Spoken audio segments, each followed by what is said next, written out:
शुक्लांबरधरां विष्णुं शशिवर्णं चतुर्भुजं प्रसन्नवदनं ध्यायेत् सर्वविघ्नोपशान्तये। ॐ नमः शिवाय परमेश्वराय शशिशेखराय नमो ॐ भवाय गुणशम्भवाय शिवताण्डवाय नमो ॐ शौं शरवणभव श्रीं ह्रीं क्लीं क्लौं शौं नमः।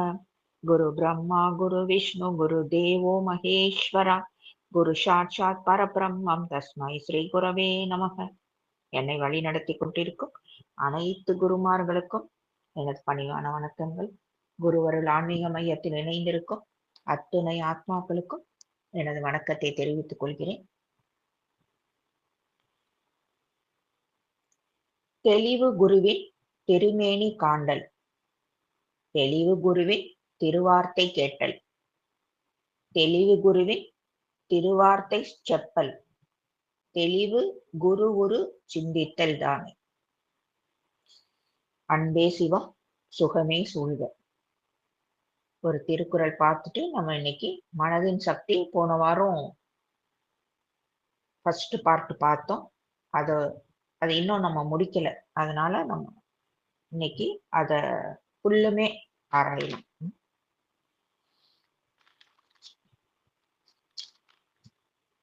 அறம் இல்லறவியல்ல இந்த குறள் வருது. கைப்பாடு வேண்டா கடப்பாடு மாறி மாட்டு என் ஆற்றும் கொல்லோ உலகு. அதாவது இந்த மழை அப்படின்ற ஒரு விஷயம் ஏதாவது எதிர்பார்த்து, ஓகே இவங்களுக்கு நம்ம மழையை கொடுக்குறோம், இவங்க நம்ம பதிலுக்கு எதையாவது செய்யணும் அப்படின்றத எதிர்பார்த்து செய்யுதான்னா கிடையாது. அதோட வேலை அது செய்யுது, அவ்வளவுதான். எந்த ஒரு எதிர்பார்ப்பும் அதுக்கு சுத்தமா கிடையாது. அதே மாதிரி எப்படி எந்த எதிர்பார்ப்புமே இல்லாம ஒரு மழை பொழியுதோ அதே மாதிரிதான் நாமளும் கைமாறு அப்படின்ற எந்த விஷயத்தையும் எதிர்பார்க்காம காரியம் பண்ணணும்.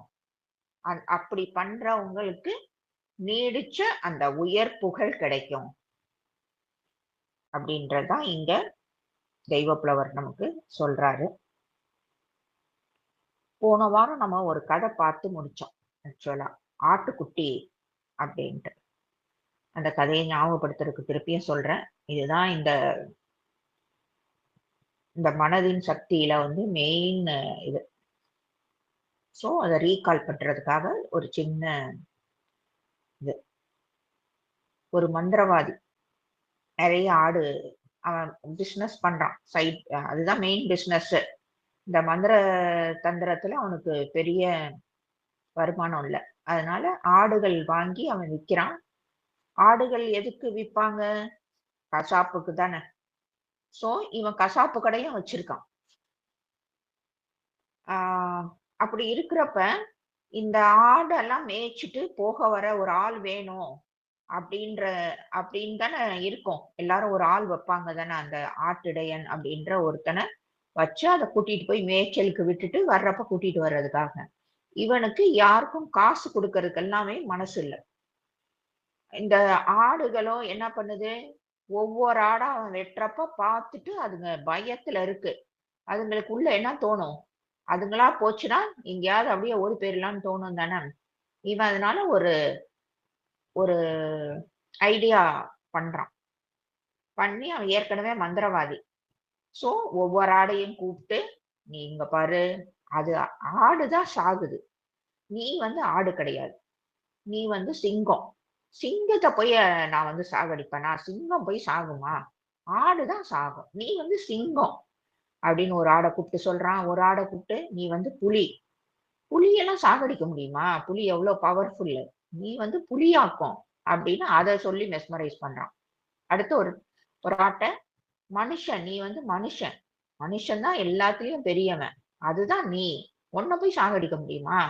ஆகிறதெல்லாம் ஆடு, நீ கிடையாது அப்படின்ட்டு அப்படி சொல்றதுனால அதுங்களுக்கு என்ன ஆயிருது, ஓகே இவன் நம்மளை எப்படியும் கொல்ல போறது கிடையாது, ஆடுங்களை தானே கொல்றான் அப்படின்ட்டு அதுங்க ஆடுங்க கொல்றத அது வேடிக்கை பார்த்துட்டு கம்முன்னு இருக்குதுங்க. சோ இந்த மாதிரி என்ன ஆகுது அப்படின்னா, நாம மனசு மேலையும் நிறைய விஷயங்கள் இந்த உலகத்துல ஏற்றி வைக்கப்படுகிறது.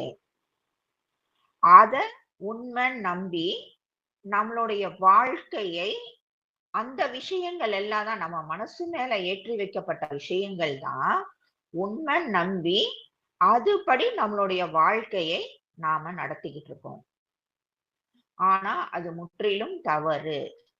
எப்படி ஒரு ஆட்ட அது ஆடுதானே. ஆனா நீ ஆடு கிடையாது, நீ புலியாக்கும், நீ சிங்கமாக்கும்னு சொல்லி அத ஏமாத்தி கண்ணுக்கு முன்னாடி மத்தது சாவற மாரி அதுவும் ஒரு நாள் சாகதான் போகுது. ஆனாலும் அது எப்படி நம்புதோ அதே மாரி நம்ம மேல ஏற்றி வைக்கப்பட்ட விஷயங்கள இந்த மனசு சொல்றத வச்சு நாம நம்புறதுனால நம்ம என்ன பண்றோம்? நாம ஆடு அப்படின்றத மறந்துட்டு, நாம எவ்வளவு பெரிய ஆளு, நாம யாரு அப்படின்ற அந்த உண்மை தன்மையை உணராம, இந்த மேலாப்புல நமக்கு புற இந்த உலகத்துல சொல்லப்பட்ட அந்த புற விஷயங்கள நம்ம மனசுல ஏத்திக்கிட்டு, அதுபடியே நம்மளுடைய வாழ்க்கையை நடத்துறோம். அது இந்த ஏன் திரும்ப திரும்ப மனுஷங்க கஷ்டப்படுறதுக்கு என்ன காரணம்னா, இந்த ஒரு அவல நிலைக்கு ஏன் அவங்க தள்ளப்படுறாங்க அப்படின்னா, இந்த மனசுக்கு கொடுக்கப்பட்ட ஒரு தவறான ஒரு புரிதல் தான். இது அப்ப இந்த மனச யாருதான் வடிவமைக்கப்படுறா? என் மனச நான் தானே வடிவமைக்கணும். என் மனச, என் வாழ்க்கைய நான் தானே டிசைன் பண்ணணும். நான் எப்படி வாழணும்? நான் தானே டிசைன் பண்ணணும். என்னுடைய 20 வயசுல நான் இத பண்ணணும், 30 வயசுல நான் இத பண்ணணும். இல்ல எப்பயுமே நான் யாரா இருக்கணும்ன்றத நான் தானே டிசைன் பண்ணணும். ஆனா இங்க அது நடக்கிறது கிடையாது. அப்ப இங்க என்னதான் நடக்குது அப்படின்னா, இந்த இந்த உலகத்துல இருக்கிற புற விஷயங்கள். அதாவது என்ன அப்படின்னா, நீ இந்த ஜாதியில பொறந்திருக்க. சோ நீ இந்த இந்த ஜாதிக்காரன். நீ இந்த ஊர்ல இருக்க. அதனால நீ இந்த ஊர்க்காரன். ஓகேயா? நீ இந்த படிப்பு படிச்சிருக்க. அதனால நீ தனியா இந்த கேட்டகரி. சோ இந்த மாதிரி இந்த மதத்துக்காரன். அதுக்கப்புறம் இந்த மாரி சொசைட்டி மூலமாக நம்மளுடைய மனதுல டிசைன் பண்ணி ஏத்தி விட்டுடுறாங்க. சோ அத எல்லாமே இந்த மனசு உண்மைன்ட்டு நம்பிக்கிட்டு, ஆமா கரெக்ட். நான் இந்த ஜாதி தானே. அப்ப என் ஜாதி தான் இருக்கிறதுலே உயர்ந்தது. நான் இந்த ஊர்க்காரன். நான் தான் இருக்கிறதுலயே இந்த ஊர்க்காரன் தான் பெரிய ஆளு. இந்த மாதிரி அதுக்கு வெளியில இருந்து குடுக்கப்பட்ட விஷயங்கள உண்மைன்னு நெனச்சுக்கிட்டு, அத புடிச்சுக்கிட்டு, ஆ அதோடைய வாழ்க்கையை நடத்திக்கிட்டு இருக்கு. மனசுக்கு குடுக்கப்பட்ட விஷயங்களை மனது ஏத்துக்கிட்டு, அது டிசைன் பண்ணி குடுத்துருது. சோ, நம்மளுடைய லைஃப்பும் அதுபடியே ஆ போகுது. சோ, இந்த தவறான ஒரு வடிவத்துல தான் மனுஷங்க தான் யாருன்னே தெரியாம ஒரு கண்மூடித்தனமான ஒரு வாழ்க்கையை வாழ்ந்துட்டு இருக்காங்க. சோ, மனசுன்னா இங்க என்னது அப்படின்னா, நம்மால் ஏற்றி வைக்கப்பட்ட எண்ணங்களின் ஒரு தொகுப்பு. சோ, இந்த நம்மளுடைய மனசு நம்மளால இங்க வடிவமைக்கப்படுதா? இல்ல. வெளியில இருக்கவங்களால வடிவமைக்கப்படுது. இந்த சொசைட்டி, நம்மளுடைய பேரண்ட்ஸ், நம்மளுடைய சொந்தங்கள், ஏய் நம்மல்லாம் யாருன்னு காட்டணும்டா. இந்த மாரி எல்லாம் நெறைய விஷயங்கள் உள்ள போயி இப்படிதான், இதுதான், இப்படிதான் அப்படின்ற மாரி ஒரு டிசைன் ஆயிருது. சோ அத அததான் உண்மைன்னு நம்ம நம்பிக்கிட்டு, எ அ நாம தான் புலி, நான் சிங்கம் அப்படின்ட்டு நாம இந்த உலகத்திலேயே எல்லாரும் பிரிஞ்சு பிரிஞ்சு வாழ்றோம். ஏன்னா ஒவ்வொரு மனசும் தனித்தனி ஒரு இது. ஓகேயா? ஒரு மனசுக்கு ஒரு விஷயம் ஒரு ஒரு விஷயம் ஏத்தி வைக்கப்படுது. இன்னொரு மனசுக்கு இன்னொரு விஷயம் ஏத்தி வைக்கப்படுது. சோ இங்க எல்லாருமே ஒண்ணு. ஆனா எல்லாருமே பிரிஞ்சு வாழ்றாங்க. ஏன்னா மனதளவுல ஏத்தி வைக்கப்பட்டதெல்லாம் வேற வேற விஷயங்கள். சோ நான் வந்து இந்த மதம் டோட்டலா என்னுடைய மதமே வேற. இதுதான் இருக்கிறதுலயே வந்து ஹையே. அது எல்லாமே வேணான்றது. அதெல்லாம் போலி. எல்லாருடைய எண்ணமும் இப்படியா தான் இருக்கு. சோ அந்த உண்மை தன்மையை மறந்து மனசுக்கு எந்த மாதிரி விஷயங்களை நீங்க குடுக்குறீங்களோ, அப்படிப்பட்ட வாழ்க்கையை தான் நீங்க வாழ்றீங்க. சோ நம்ம என்ன குடுக்குறோம், நம்ம என்ன வாங்குறோம், என்ன குடுக்குறோம் அப்படின்றது ரொம்ப முக்கியம். சில விஷயங்கள் நமக்கு தப்பான விஷயங்களோ, இல்ல ஆ அது சமுதாயத்துக்கு நல்லது கிடையாது அப்படின்ற மாரி விஷயங்கள உள்வாங்கவே கூடாது. சோ இதுதான் வந்து இந்த நான் வந்து இந்த ஜாதிக்காரன், இந்த மதத்துக்காரன், நான் வந்து இந்த படிப்பு படிச்சிருக்கேன். சோ என்னுடைய கேட்டகரி எல்லாமே இந்த லெவல் தான். இந்த மாதிரி எல்லாமே அ டிசைன் ஆயிருது. இது இந்த மாரி ஆ லௌகீக வாழ்க்கையில மட்டும் இல்ல. இந்த ஆன்மீக வாழ்க்கைக்கும் இது பொருந்துது. இந்த ஆன்மீகத்திலயும் பாருங்க, நான் வந்து எங்க இதுல தான் வந்து உண்மையான கடவுள், மத்தது எல்லாமே போலி. அதெல்லாம் அ கேவலமா பேசுறது. இது அத்தனையுமே ஆ அதுதான் மனதுக்கு ஏற்றி வைக்கப்பட்ட ஒரு போலியான விஷயங்கள். ஆனா அதெல்லாம் உண்மையே கிடையாது. அத வந்து ஆ நம்மளுடைய மனசு முழுசா உள்வாங்கிட்டு நம்மள டிசைன் பண்ணிருது. நீ இப்படி, நீ இப்படி, இப்படி. இது மாரி தான் உன் வாழ்க்கை இருக்கணும். இப்படிதான் இருக்கணும். அ அப்படின்ட்டு நெறைய அந்த வெளியில இருந்து வர்ற புற விஷயங்கள் அத்தனையுமே நம்மளுடைய மனசுல ஆதிக்கமாயிருது.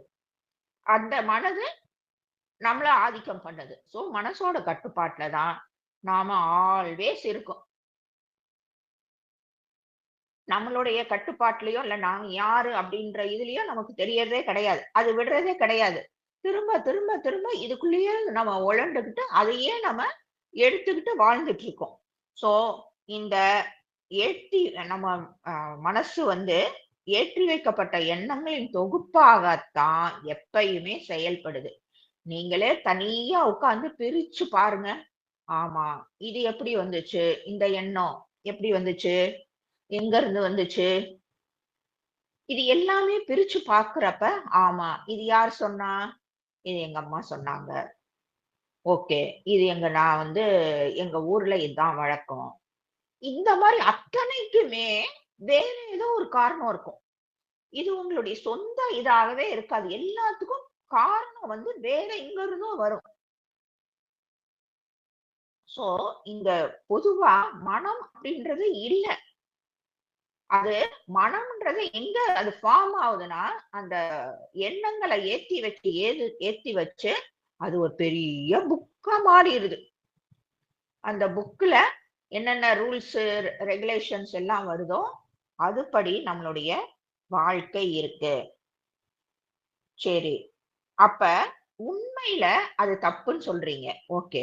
வெளியில இருந்து வர்ற விஷயங்கள தான் நாம உள்வாங்கி, அதுபடி தான் நம்மளுடைய வாழ்க்கை வடிவமைக்கப்பட்டு, மனதால் வடிவமைக்கப்பட்டு, நாம அந்த வாழ்க்கைய தான் வாழ்றோம்ன்னு சொல்றீங்க. ஒரே வார்த்தையில சொல்லணும்னா இதுதான்.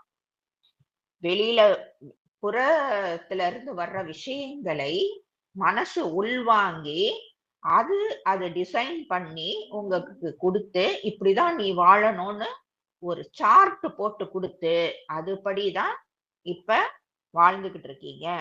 ஆனா, சரி அது தப்புன்னு சொல்றீங்க. அது அது வந்து டோட்டலி ராங். ஆ அது வந்து உண்மையே கிடையாது. அந்த வாழ்க்கை உண்மையே கிடையாது அப்படின்னா, உண்மை என்னதான்? அடுத்த கேள்வி வரும் தானே! அப்ப அது சரியில்ல அப்படின்னா, உண்மையானது என்னது? அப்படின்னா, உண்மையானது மனம் அப்படின்றதே இல்லவே இல்ல. சோ, அப்ப என்னதான் இருக்குங்க?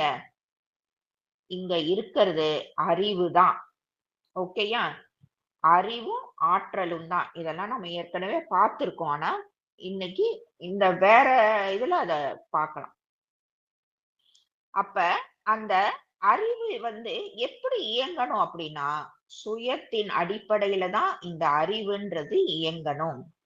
சுய அந்த சுயம் அப்படின்ற இதுல அது இயங்காமல், அந்த மனமானது அது மேல ஏத்தி வைக்கப்பட்ட அந்த மூட்டைய, அந்த எண்ணங்களின் தொகுப்பாக மனதானது தானே அதுவே என்ன ஆயிருது ஒரு கட்டத்துல, அதான் டிசைன் பண்றப்ப, அது அங்க என்ன நெனச்சுக்குது? நான் தான் அறிவு. எனக்கு தான் இவ்ளோ கெப்பாசிட்டி இருக்கு இல்லையா? நானே தான் அங்க உனக்கு சார்ட் போடுறேன். அந்த அறிவாக அதுவாகவே அது மாறிருது. அந்த அறிவு தான் நானு அப்படின்னு அந்த மனசு நெனச்சுக்குது. ஆனா, அது உண்மை கிடையாது. மனம் மனம் தான். ஆனா, அது அப்படி நெனச்சுக்கிட்டு, நான் தான் அறிவு அப்படின்னு அது நெனச்சுக்குது. சோ, அப்படி அது தன்னை அறிவாக பாவிச்சுக்கிட்டு, நான் இன்னார் அப்படின்னு அது ஒரு வாழ்க்கை முறையை அது வந்து செலக்ட் பண்ணுது. அதுதான் இந்த ஆட்டுக்குட்டி கதைய நம்ம பார்த்தோம். ஆனா, இங்க என்ன கவனிக்கணும் அப்படின்னா, நீ எந்த மதமா இரு, எந்த ஜாதியா இரு, எந்த நாடா இரு, எந்த ஊரா இரு, நீ ஆணா, பெண்ணா எதுவா இரு. ஆனா எல்லாருமே அழிஞ்சுகிட்டு தானே இருக்கோம். எல்லாருமே அழிந்து கொண்டே தான் இருக்கோம். ஒருத்தவங்க அழியறத அடுத்தவங்க பார்த்துக்கிட்டே தான் இருக்கோம். அந்த ஆட்டுக்குட்டி மாரி. அப்ப இதுல என்ன இருக்கு? அப்ப நம்ம போற பாதை எதுவும் சரியில்லன்ற மாரி தான அங்க தோணுது. எல்லாருக்கும் அழிவு உண்டு அப்படின்னா, அப்ப என்ன அங்க வந்து தப்பா இருக்கு என்னமோ அப்படின்னு நமக்கு தோணணும் தானே! தோன்றதுக்குள்ள தான் வந்து வாழ்க்கையே முடிஞ்சிருதே! எங்க இருந்து தோன்றது?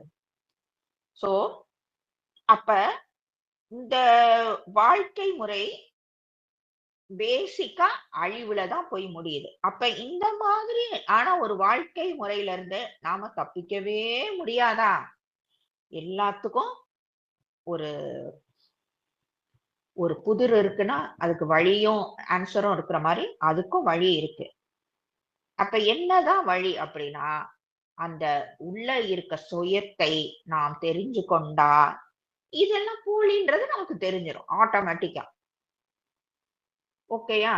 அதாவது ஒருத்தனுக்கு வந்து ஏதோ ஒரு ஆக்சிடென்ட்லயோ, ஏதோ வந்து ஆ அவங்களுக்கு மெமரி லாஸ் மாரி ஆயிருது.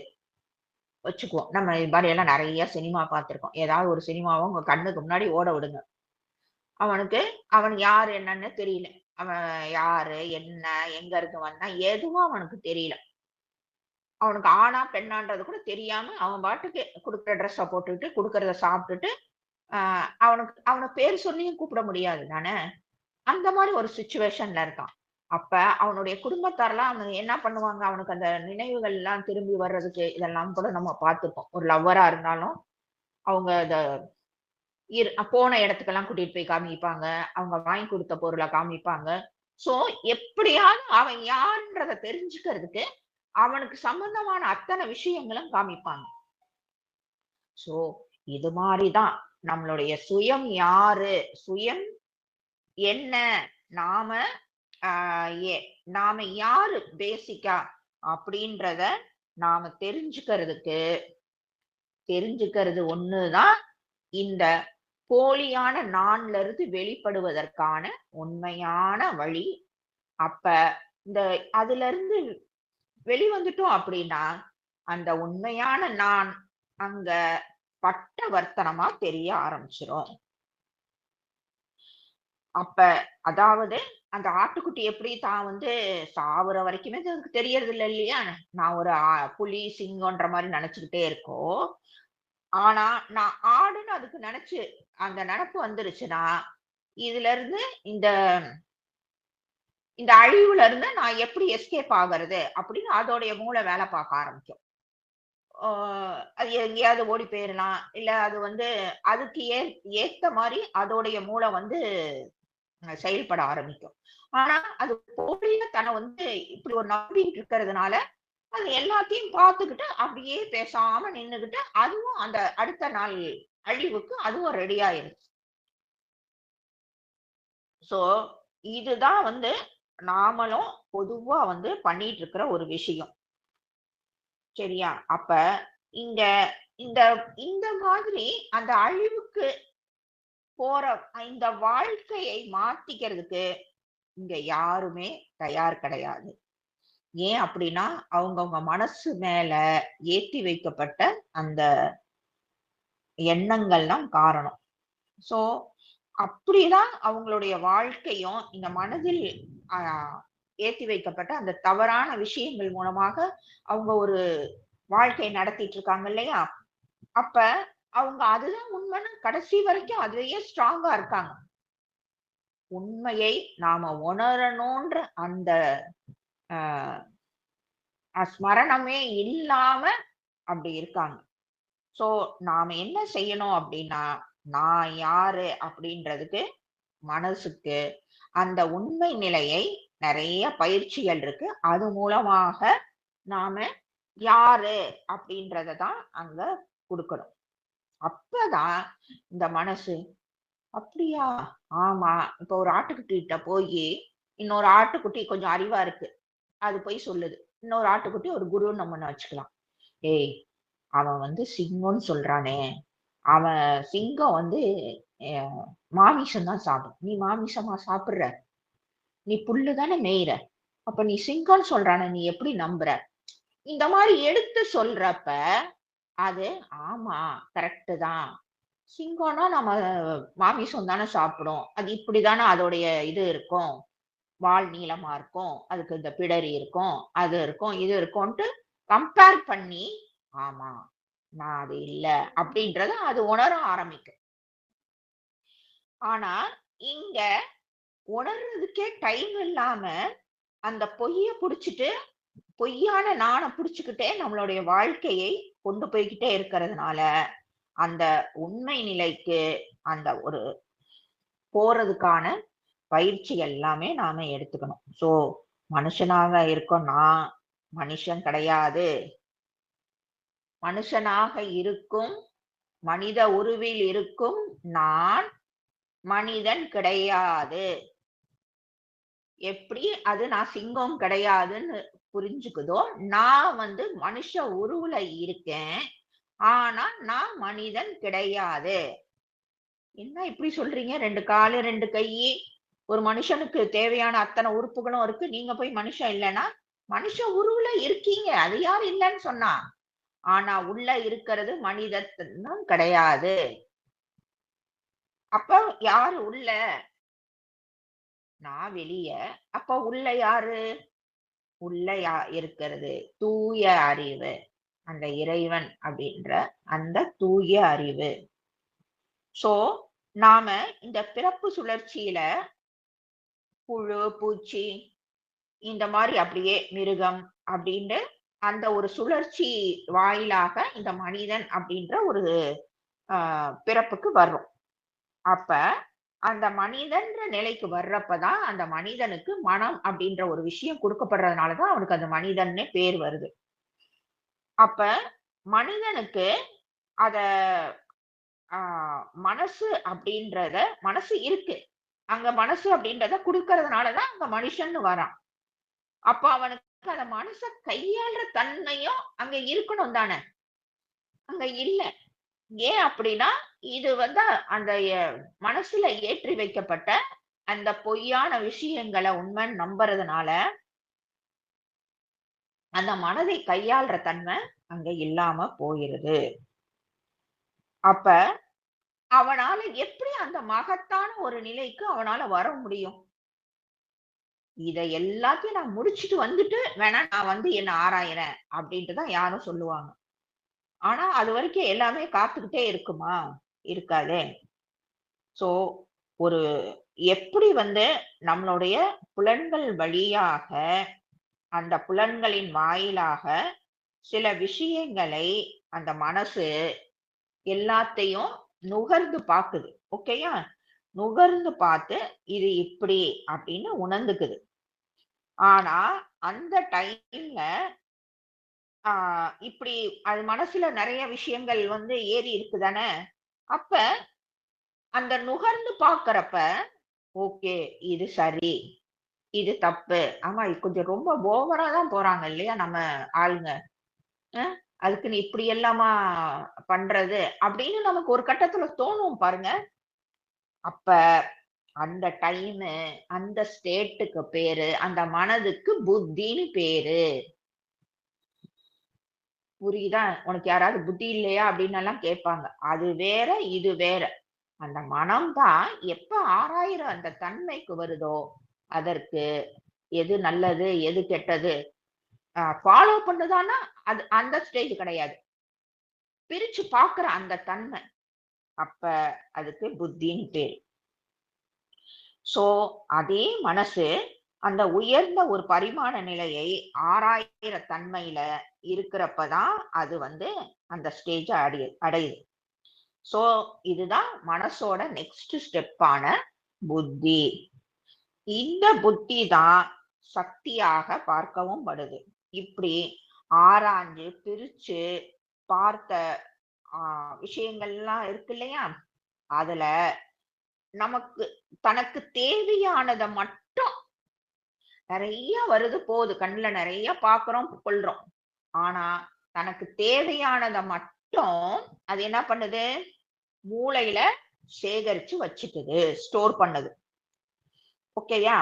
அப்படி சேகரிச்ச விஷயங்கள் அதாவது இப்ப ஒரு எக்ஸாம்பிளுக்கு ஓகே இது போன், இது லேப்டாப் அப்படின்னு அதை பார்த்தோன்னு தெரிஞ்சுக்குது இல்லையா, இது இதுன்னு ஆராயுது. புத்தியா இருக்கிறப்ப அது ஆராயுது. அதுக்கப்புறம் அடுத்த ஸ்டேட்டுக்கு அது வர்றப்ப அது சொல்லுது இல்லையா, புத்தி சொல்லுது இல்லையா, இது போனு, இது லேப்டாப், இது புக்கு, இது பென்னு, இது பென்சிலு அப்படின்ட்டு. அப்ப அந்த ஆறாயிர விஷயங்களை என்ன பண்ணுது அப்படின்னா அத வெரிஃபை பண்ணுது. ஓகேயா? வெரிஃபை பண்ணி அது பதிவு பண்ணிக்குது. அப்ப அதுக்கு அந்த ஸ்டேட்ல அதுக்கு பேரு சித்தம். ஓகேயா? அந்த பிரிச்சு பாக்குறத, அந்த ஆராய்ஞ்சு பிரிச்சு பாக்குறத பதிவு பண்ணுது இல்லையா, அந்த நிலைக்கு பேரு சித்தம். மனம், புத்தி, சித்தம் அப்படின்னு இத்தனை நிலைகள்ல அது இருந்தாலும் இது இது எல்லாத்தையும் ஒருத்தவங்க தெரிஞ்சுக்கணும் இல்லையா. இப்ப நான் எந்த நிலையில இருக்கேன், நான் மனசுல இருக்கேனா, நான் புத்தியில இருக்கேனா, இல்ல சித்தத்துல இருக்கேனா, இல்ல இது புக்கு, இது லேப்டாப் அப்படின்றதெல்லாம் எனக்கு தெரியுதே. அப்ப அங்க ஒரு ஆள் இருக்கணும் தானே. இது எல்லாம் ஒரு ஆளே இல்லாம இந்த விஷயம் எல்லாம் தெரிஞ்சுக்க முடியுமா? அங்க யாரும் ஒருத்தர் இருக்காரு தானே. அப்ப அவர் யாரு? இதையெல்லாம் அறிபவனாக ஒருத்தன் இருக்கான், அவன்தான் நான். சோ இங்க நான் இருக்கிறேன். நான் இருக்கிறதுனாலதான் இது எல்லாமே அறியப்படுகிறது, இது எல்லாமே உணரப்படுது. கரெக்ட் தானே? இந்த உயிரோ இந்த உடம்போ இல்லை அப்படின்னா இதெல்லாம் அங்க இல்லவே இல்லையே. சோ இந்த ஆழமான ஒரு நிலைக்கு பேருதான் அகங்காரம். ஓகேயா? அகம்னா நானு. சோ இந்த அகங்காரம் இங்க பொய்யா நமக்கு எப்படி ஏத்தி வைக்கப்பட்டிருக்கு, எப்படி ஆட்டுக்குட்டிக்கு சிங்கம், புலி, மனுஷன் அப்படின்ற மாதிரி இந்த அகங்காரம் மனுஷன் கிட்ட ஒரு தப்பா வடிவமைச்சு ஏத்தி வச்சு அதுதான் நானு அப்படின்ட்டு அந்த அகங்காரம் அவனுக்கு உண்டாயிருது. சோ அது ஒரு தனி வடிவத்தை அவனுக்கு கொடுக்குது. நான் இப்படி, என்னுடைய ஜாதி இப்படி, என்னுடைய மதம் இப்படி, என் படிப்பு இப்படி, நான் ஆம்பளை, நான் பெண்ணு, இந்த மாதிரி எல்லாமே கொடுத்து அது ஒரு அகங்காரமாக தப்பாக நான் என்ற வடிவம் எடுக்குது. ஆனா அது சரியான விஷயமாக பதிவாகுதுன்னா இல்ல, தப்பாக பதிவாகுது. சோ மனமானது படிப்படியாக இப்படி அந்த அகங்கார நிலையில் நிக்குது. அந்த நிலையில அது தவறா புரிஞ்சுக்கிட்டு தவறான வடிவம் எடுக்குது. இதனாலதான் மனுஷன் அவனுக்கான அந்த சுயம், அவன் யாருன்றத அவனால தெரிஞ்சுக்கவே முடியறது இல்ல. ஏன்னா மேல அவ்வளோ மூட்டை, எப்படி எந்திரிச்சு நிக்க முடியும்? அப்படியே மூட்டை மூட்டையா மேல ஏத்துறதுல அப்படியே நம்ம தரைக்கு கீழே போற மாதிரியான ஒரு சூழ்நிலை. சோ அந்த மனுஷன் தான் ஒரு சுயம் பிரகாசம் அப்படின்றத அவன் அங்க உணர முடியாம ஒரு சூழ்நிலை அங்க இருக்கு.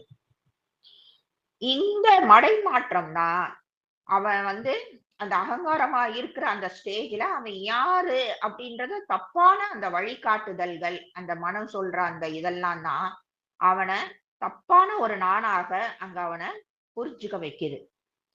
இந்த மடைமாற்றம் எதால ஏற்பட்டது? மனதால தான் ஏற்பட்டது. அததானே நம்ம ஸ்டார்ட்டிங்ல இருந்து பார்க்கிறோம். நான் தூய அறிவு அப்படின்றத எப்ப மனசு வந்து அறிஞ்சுக்குதோ, அப்ப நான் இவன், நான் இன்னாரு அப்படின்ற அந்த புற அடையாளங்களை எல்லாத்தையும் தூக்கி போட்டுரும்.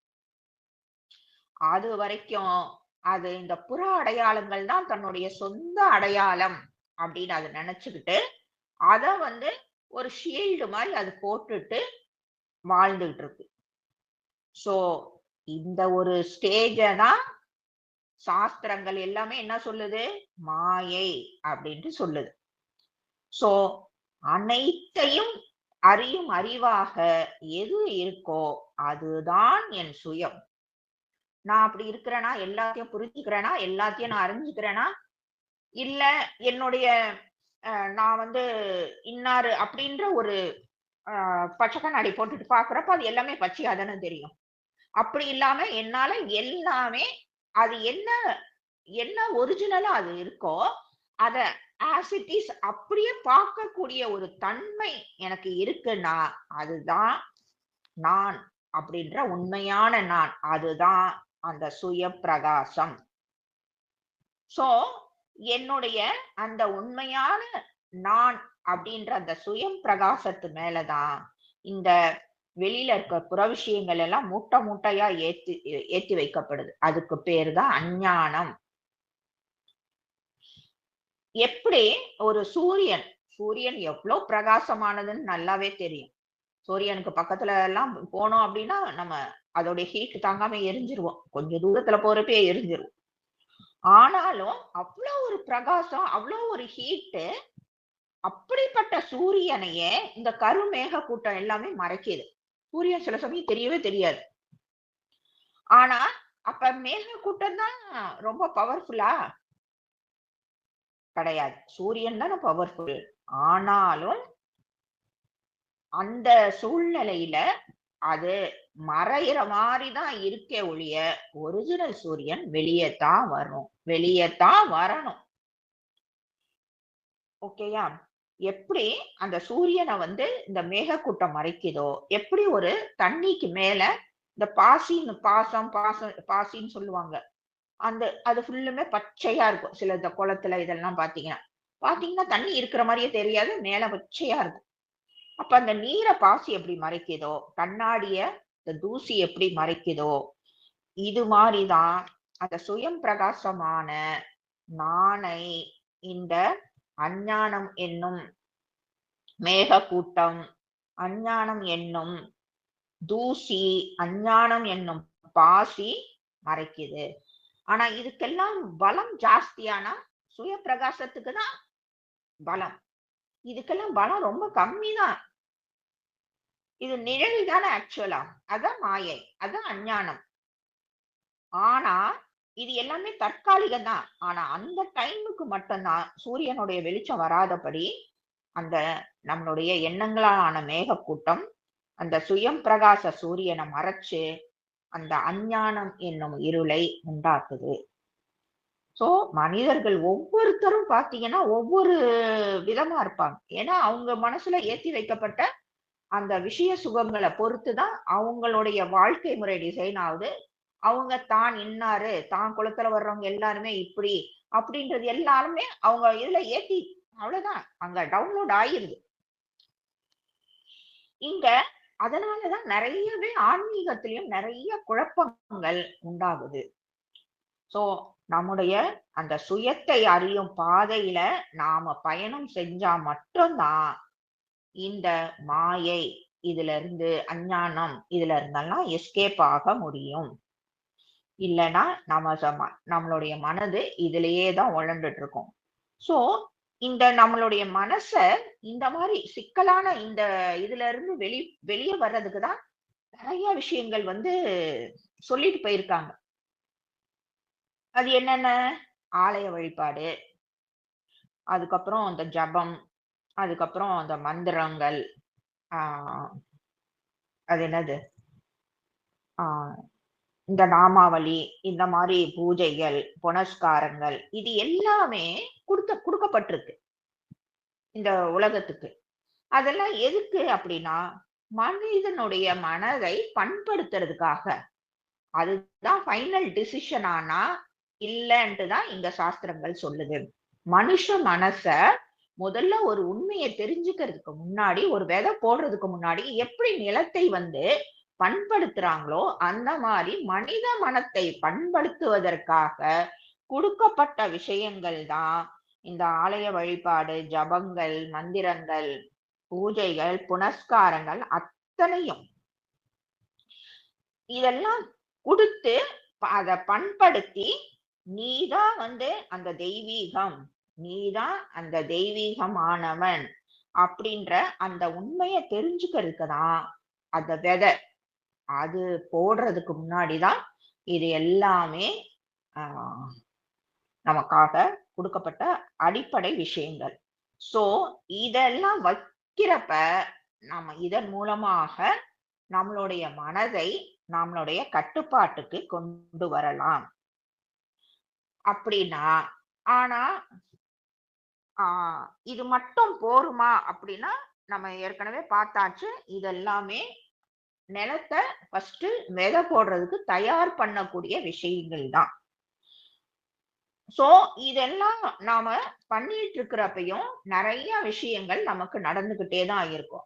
எப்ப வந்து தான் வந்து இந்த அ சிங்கம் கிடையாது, புலி கிடையாது, நான் இன்னாரு அப்படின்ற அந்த ஆடு வந்து அந்த யோசிக்க ஆரம்பிக்குதோ, அதே மாரி நாமளும் அந்த நிலைக்கு போறப்ப தான்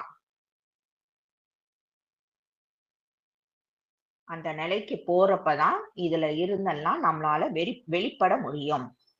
ஸோ, இதுல இதுலயும் பார்த்தீங்கன்னா, இந்த பூஜைகள், புனஸ்காரங்கள் இதுலயும் பார்த்தீங்கன்னா, நெறைய மதங்கள்ல இதுதான் இப்படி, இதுதான் அப்படி, இத இன்னார் தான் பண்ணணும். அதிலேயே அவங்கவங்க கொஞ்சம் மாடிஃபை பண்ணிக்கிறாங்க. நெறைய விஷயங்கள், நெறைய இது பார்க்குறோம். நெறைய இடத்துலலாம் கோயில்கள்ல வந்து இவுங்க உள்ள வரக்கூடாது. அவங்க அந்த ஏரியா பக்கமே வரக்கூடாது. இந்த மாரி எல்லாம் இருக்கு. மனுஷன் அப்படின்றப்பயே எல்லார்கிட்டயும் அந்த இறைவன் இருக்கிறாரு அப்படின்ற அந்த உண்மை தன்மை இங்க யாருக்கும் அங்க புரியறது கிடையாது. சோ, ஆனா இங்க என்ன நம்ம தெரிஞ்சுக்க வேண்டிய உண்மை அப்படின்னா, இதெல்லாம் பண்றதுனால நம்மளுடைய மனசு நம்ம கட்டுப்பாட்டுல இருக்கிறதா நம்ம நினைச்சுக்கிறோம். ஆனா அது கிட்டத்தட்ட ஒரு கானல் நீர் மாரி தான் இருக்கு. மனசு நம்ம கட்டுப்பாட்டுல இருக்கிற மாரி இருக்கு. ஆனா இல்ல. இருக்கு. ஆனா இல்ல. அப்படின்ற மாரி தான் உண்மையா இருக்கு. சோ, இந்த அந்த மனசுல ஏத்தி வைக்கப்பட்ட இந்த ஆ விஷயங்கள் அத்தனையுமே, அதனுடைய உண்மை தன்மையை உள்ளவாறே அதுதான் நம்ம ஆரம்பத்திலேயே பார்த்தோம்.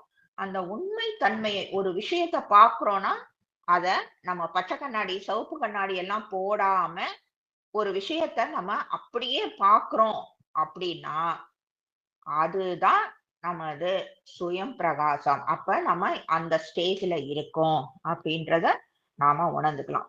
ஸோ, அது அப்ப உங்களுடைய மனசு கரெக்ட்டா வந்து அதுதான் உண்மை அப்படின்றத சுட்டிக்காட்டணும். இல்ல அப்படின்னா, நம்ம அந்த இதுல மனசோட கட்டுப்பாட்டுல இருக்கோம். ஸோ, ஒரு ஒரு புக்கே இருக்குன்னு வச்சுக்கலாமே. ஒரு புக் படிக்கிறீங்க. அது ஒரு 200 பேஜ் இருக்கு. எல்லாம் படிச்சிறீங்க. எல்லாமே நமக்கு உள்ள ஸ்டோர் ஆயிருக்கும். உண்மையிலேயே அத்தன விஷயங்களும் ஸ்டோர் ஆயிருக்கும். ஆனா, நமக்கு வந்து ஆனா அங்க ரிஜிஸ்டர் ஆயிருக்கு. நமக்கு ஏதாவது 1 மட்டும் தான் 1, 2 மட்டும் தான் ஞாபகம் இருக்கும்.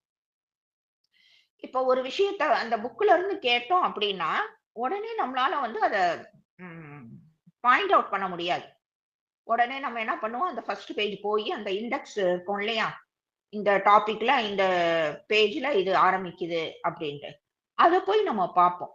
அந்த மாதிரி தான் நாம உள்ள இருக்கிற அந்த சித்தம் வந்து அத்தனையும் ஸ்டோர் ஆகியிருக்கும். ஆனா நமக்கு தெரியாது. அதெல்லாம் நம்ம ஞாபகத்துல இல்லன்னு நெனைப்போம். ஆனா அத்தனையும் உள்ள ரிஜிஸ்டர் ஆகியிருக்கும். உங்களுக்கு தேவைன்றப்ப அது கரெக்ட்டா எடுத்து குடுக்கும். சோ இப்படிதான் அந்த மனதோட டிசைன் வந்து இப்படிதான் இருக்கு. சரி, இதுக்கு எண்டு கார்டே கிடையாதா? அப்படின்னா, எண்டு கார்டு போடலாம். அதுக்கு எண்டு கார்டு என்ன அப்படின்னா, அந்த கார்டுல போட்டிருக்க எழுத்து என்ன அப்படின்னா, ஆ அந்த வார்த்தை என்னன்னா சரணாகதி. ஓகேயா? அந்த சரணாகதி அப்படின்ற அந்த இதுக்குள்ள நுழையிறப்ப, இந்த இதுக்கெல்லாம் எண்டு கார்டு நம்மளால போட முடியும். ஓகேயா? சோ, அடுத்த வார தலைப்ப நான் இப்பயே குடுத்துட்டேன். அடுத்த வார தலைப்பு சரணாகதி. சோ, இதுக்கான தொடர்ச்சியா இந்த சரணாகதி அப்படின்றது என்ன? அது எப்படி? அப்படின்றத நம்ம பார்க்கலாம். வாழ்க வளத்துடன்.